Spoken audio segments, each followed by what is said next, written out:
Coming up, Tuesday's primary elections featured two Native women vying for big positions. We learn the latest. Plus, the series Native America is coming back with 4 new episodes. We'll get a sneak peek from one of the series producers. And Cook Macarro is back to talk politics. I am Aaliyah Chavez. Join us for those interviews, plus headlines from the ICT Newscast.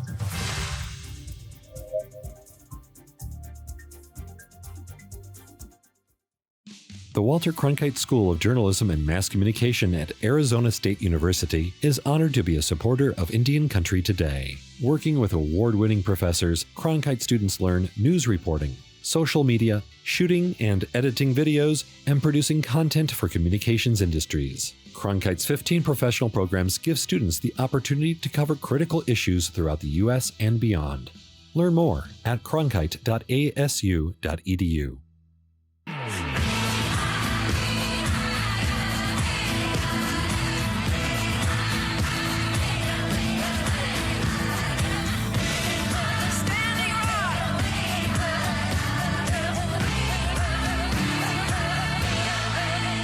This is the ICT Newscast with Aaliyah Chavez.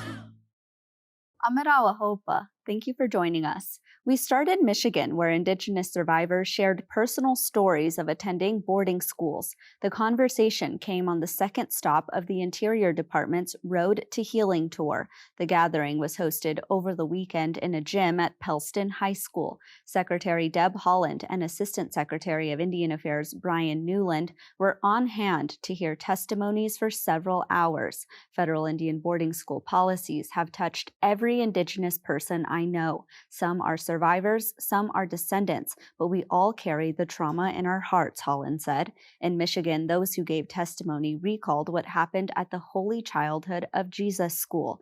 That institution was run by the Catholic Church until 1983. The Road to Healing tour is expected to last a year long and will continue in several states across the U.S.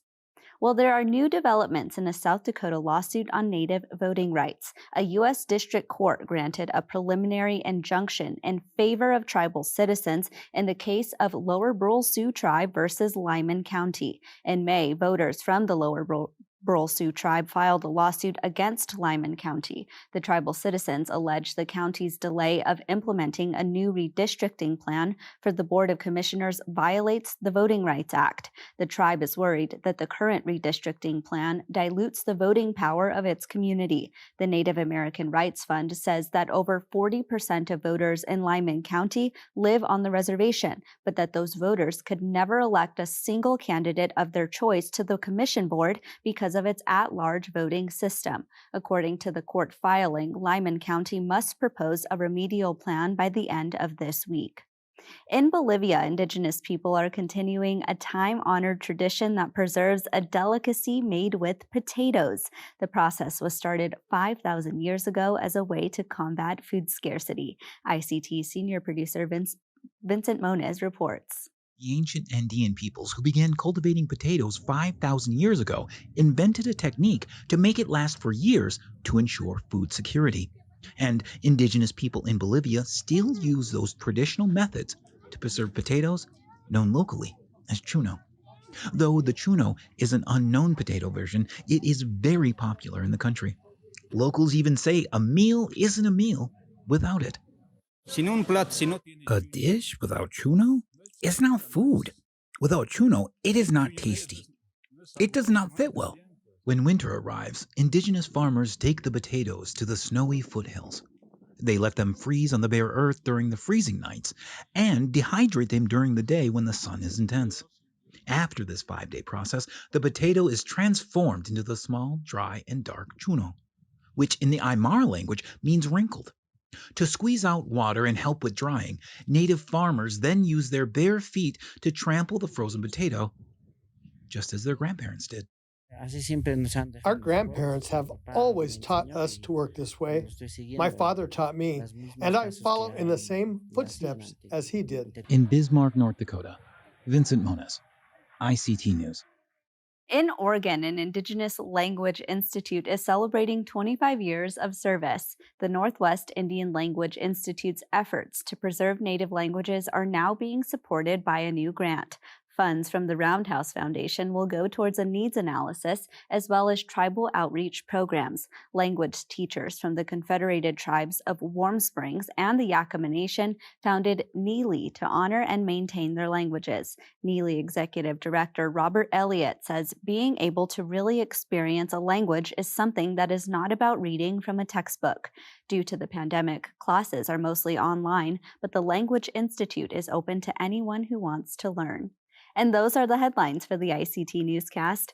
Coming up, elections in Alaska and Wyoming, plus Season 2 of the acclaimed PBS series Native America is in production. When we come back, find out which tribes will be featured in the new season.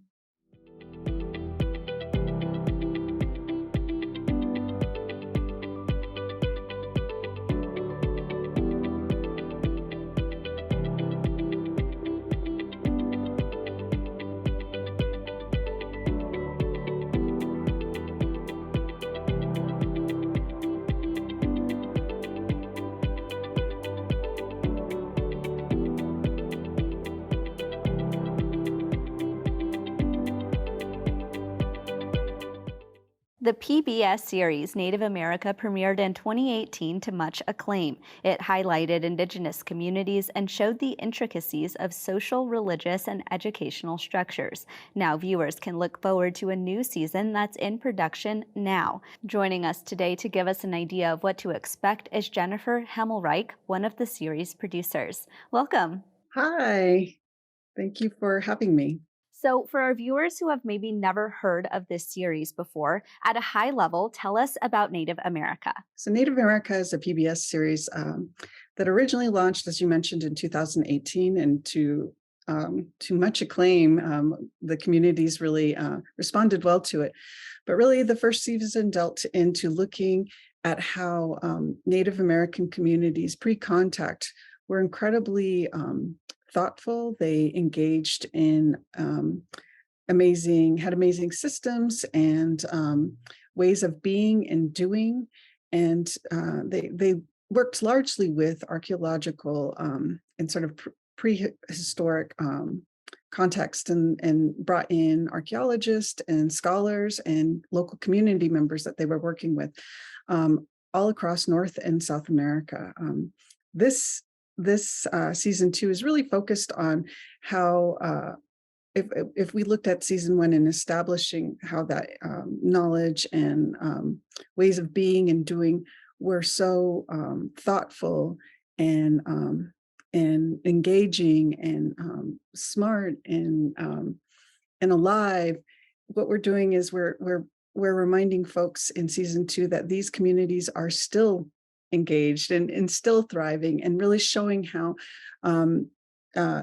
now modern Native American, contemporary Native people are taking that knowledge that we've been given from past generations and applying it in really new and innovative ways. Since this series premiered in 2018, what has been the reaction, mostly from non-natives? Do they feel like they're learning something, or what do people tell you? Yeah, the season 2 or season 1 really struck a nerve. And really, in terms of PBS national shows, it was one of the highest rated. So it was something in that series, the way that it was set up really engaged viewers and gave them sort of a real foundational knowledge of what Native communities were doing, Indigenous communities across the Americas were doing pre-contact, and really established and had these threads to the present. They worked with communities and engaged them in really interesting ways. This year, we're really excited to step in and show them now, based on that foundational knowledge, what these communities are doing now all across the United States. You're actually in production right now. Maybe tell us what to expect coming up. Season 2 is, again, 4 hours of content. We've got 4 different seasons and 4 different episodes, and they're thematic. We have one focused on how Natives engage with design, and we're calling it Designing a New World. So we're looking at 10,000 years of continuing Native innovation. The second, another episode is Smoke Signals, what we've termed smoke signals, and it's looking at how from traditional ceremonies to experimental technologies, Native American communications shapes cultures of the future while revealing secrets of the past. I think that's what, our catchy phrase in there. We have a third episode looking at really warrior spirit across the Americas, how Indigenous communities, how that spirit underlies different feats of athleticism and connect people to games and ways of being and doing in combat and nation building. And then the fourth episode is really focused on Native women and Native women rule, how they engage in leadership and power and using all from the base and the center of Indigenous values as how they guide and make decisions and lead across the country. As folks who work on representing Native people in the media, we so often talk about not just showing the sad parts of, bad statistics or, heartbreaking stories, but we also try to show the resilience and the beautiful aspects of being an Indigenous person. As the series producer, can you maybe talk about how those thread lines are going to be in this next season and how important it is to you personally to include that kind of content? Just as a base and knowledge is that season one was working with Indigenous communities in consultation and in advisory and sort of in an advisory role. Season two, the Providence Pictures decided to really dig in and put Native people in the driver's seat. So what's really different is that in season two, there's over half our staff is Native. Our Native producers and directors at all level. So you have Native people in the driver's seat telling the story. So it's that I think is really important, which changes how season two looks at how we engage with communities. And we want to be honest. We want to be able for the communities to, in working with them and engaging with them in all parts of our storytelling process. Well, Jen, we should mention that this season 2 will premiere in 2023, and of course, we'll have to watch for that. But in the meantime, thank you so much for being here. Thank you for having me.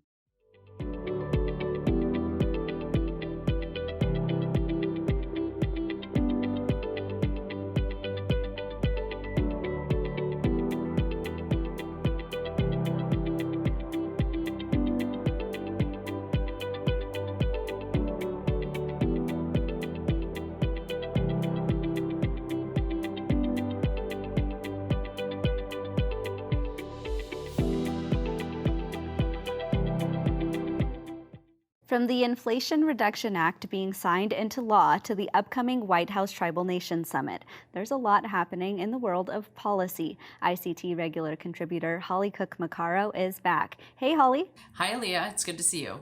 So let's start off with the Inflation Reduction Act that, of course, was signed into law yesterday. Tell us at a high level, is this good or bad for Indian country? Well, like most sausage making, it's a little bit of both. It contains some good parts and some bad parts.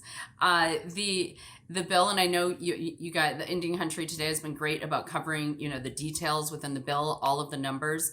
And there are some significant numbers within the bill for tribes. There's 720 million in direct climate resilience and energy funding in support of tribal energy development priorities that our advocates work very hard for. Although, that's part of the problem here is this bill came together very quickly. Tribes also have access to billions more in competitive grants, fundings, and loan guarantees, et cetera, in the bill. Now, the bad part, there are some bad parts, is that Indian country climate activists, climate justice folks, some very influential voices like Dallas Goldtooth, who, he is, I think, very high profile now because of his acting roles, but I think, his home ground and his long positions have been as a climate justice organizer. He's been very upfront, along with some other activists in Indian country, that this bill really is selling our communities short and doesn't meet the climate justice priorities that were laid out. Now, that's what happens when we have a bill like this, right? We have a split Senate. We have views that need to come together. So it's not going to be entirely one way. We all know that. It's like playing nice in the sandbox. Everyone has to be, they meet in the middle. So I think there's some specific provisions that hurt Alaska, the Cook Inlet provision in there that they were so excited about having the sale that was pulled back earlier this summer and then reinstated now in this plan. That is significant, and I know those communities are disappointed, and rightfully so. So it's a mixed bag. I am glad that you brought up what the Indigenous climate advocates like Dallas Goldtooth are saying, because we haven't covered that too much on the ICT Newscast. And from my understanding, what they're arguing is that they feel the Inflation Reduction Act doesn't go far enough on its climate priorities. Is that correct? I don't know if it's about far enough. I think they recognize, probably, at least I hope they do, that there are advancements here.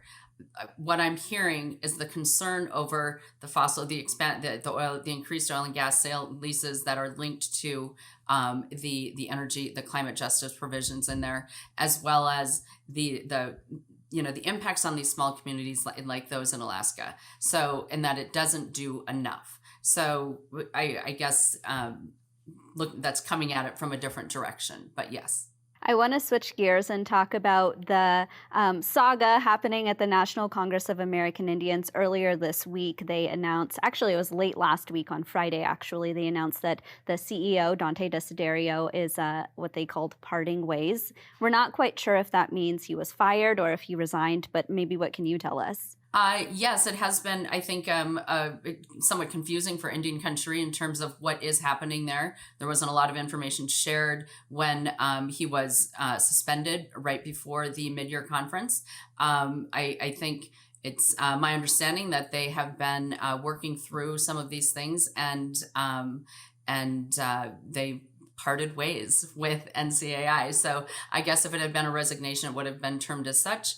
But they have parted ways and are looking for a new leader. This is really a critical time, and I've kind of chuckled a bit because there's a tendency for Indian country to complain about our national orgs.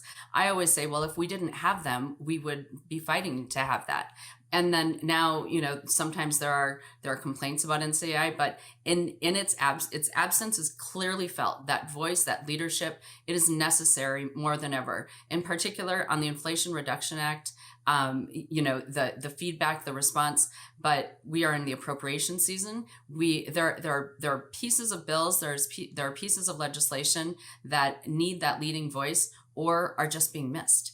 And so as NCAI finds its footing in terms of its leadership, this is a really key time as we both go into the fall with the appropriations bills being completed and the election season. So I think everyone is looking forward to a new voice at the helm. That I think will take some time. It always does. The posting, the search, etc. Although they have gone through 2 of those in the last 2 years, so I think that the pool of candidates might be well known or very similar to what they have reached out to or worked with and talked with in the last couple of years. So I think everyone looking forward to that next step for NCAI. You bring up such a good point that NCAI is missing its CEO at a time when appropriations of all things is being discussed. Maybe talk about the impact that it could have if they don't fill that position quickly, and how we'll see that in policy and how much money is allocated to Indigenous communities. Yes. So folks on the Hill, they look to NCAI as the unifying voice. We have, which is why the resolution process is so important at the National Congress of American Indians. It may seem kind of arcane and as if no one ends up paying attention, but when you are armed with a resolution and you go to the Hill in support of a provision in a bill, that represents some solidarity and meeting of the minds in Indian countries. So and the voice and advocacy at the table when there are policy questions. We rely on the executive director of NCAI and what has been over the years just a tremendously talented staff there on issues from the violence against women. We wouldn't be there without that staff. The tribal provisions. And as we move into the appropriation season, self-governance funding, all of our usual fights are going to be there. That voice is going to be critical as a resource for both the Hill and for I think consolidating and getting an Indian country, a unified Indian country voice together. We do have the annual conference coming up, and I think there will be a lot of questions from Indian country about how NCAI successfully navigates this next year. Absolutely. Well, Holly, thanks as always. Yes, thank you, Aaliyah.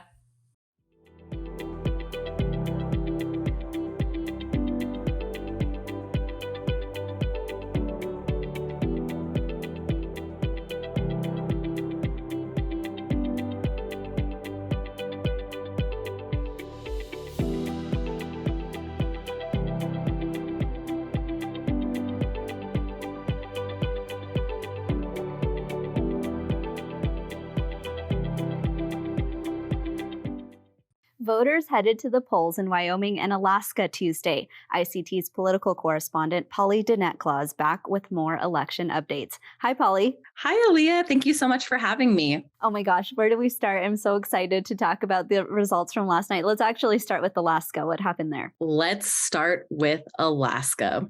So the big news out of Alaska is that Alaska Native candidate, she's Yupik, Mary Peltola, is leading in the U.S. House special election currently. There's about 70% of the votes that have been counted, but so far she's leading at 37% of the votes. She has 56,000 votes compared to Sarah Palin, who currently sits about 48,000 votes. And so that is super exciting to hear. Obviously, if none of the candidates reach the 50% or over, then they're going to have to do sort of that calculation. So we won't know definitively who won the special election for probably up to a few weeks because of the new voting system that they're using in Alaska. But still, it's really exciting to see Mary Peltola really leading this race and being able to go up ahead, one of the most well-known politicians out of Alaska, Sarah Palin, and then millionaire Nick Bejic, who was able to self-fund his campaign. And, you know, she ran on a very small budget. And so to see these numbers is really, really amazing and really exciting. Outside of that, in the U.S. Senate race, unfortunately, Edgar Blatchford wasn't able to sort of make the cut in the Senate race, but votes are still coming in. And so he currently sits at 7, and he just has to move up about 2 spots to get into the top 4, or I'm sorry, 3 spots to make it into the top 4. But, you know, I feel like there is still a chance for that to happen as votes come in. And we should definitely let our viewers know that the results that you're sharing are as of Wednesday morning. So those votes could count by the time that the viewers are watching this at home. But as of Wednesday morning, the votes are showing that Mary Peltola, of course, is leading that race. Let's jump over to Wyoming. So in Wyoming, once again, for the second election in a row, Lynette Grable, who was a first-time candidate when she ran in 2020 and was the first Indigenous person to grab a nomination and head into the general election when she won last year. You know, that was a very historic win, has once again gotten the Democratic nomination. And so she is headed again to the 2022 general election in Wyoming for the Wyoming at-large district. You know, the news out of there last night was pretty much centered around Liz Cheney and how she, you know, did not make that win. And so in the general election, Lynette Grable will face Harriet Hegeman in that race. She was endorsed by Trump. Wyoming, you know, voted for Trump at the largest percentage compared to any other state in the country. He won at about with 70% of the votes. And when Liz Cheney also ran in the last election, she got about 70% of the votes. And in the last election, Lynette Grable hovered around 30%. And so I'm expecting similar results this election cycle, but you don't know, you never know. And so that's the exciting part about elections. I think it actually really is exciting, specifically in Wyoming with Lynette Grable, because as you mentioned, Wyoming is a heavily Republican state. But at this point, we're seeing Republicans who back Trump and those like Liz Cheney who don't.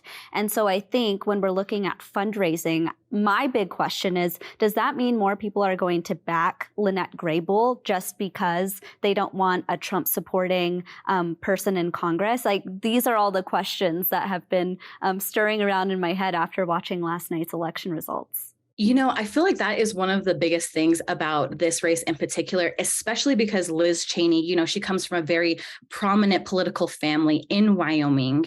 And having that be challenged and seeing the influence that, you know, a Trump endorsement has on Wyoming could really wake up, you know, Republicans in the state who don't necessarily, you know, support Trump or Trumpism.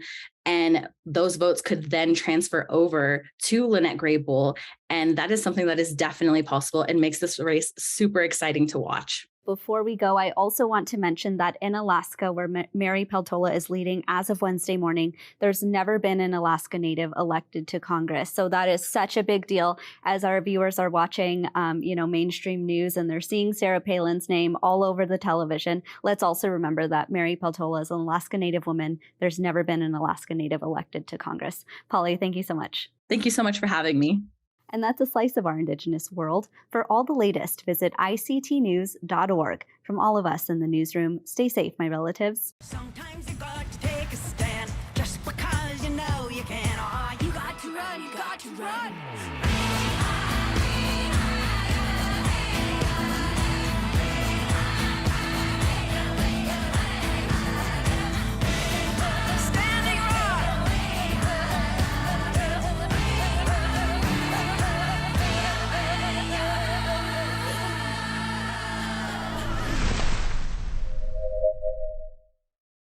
This program is made possible by the Corporation for Public Broadcasting, a private corporation funded by the American people.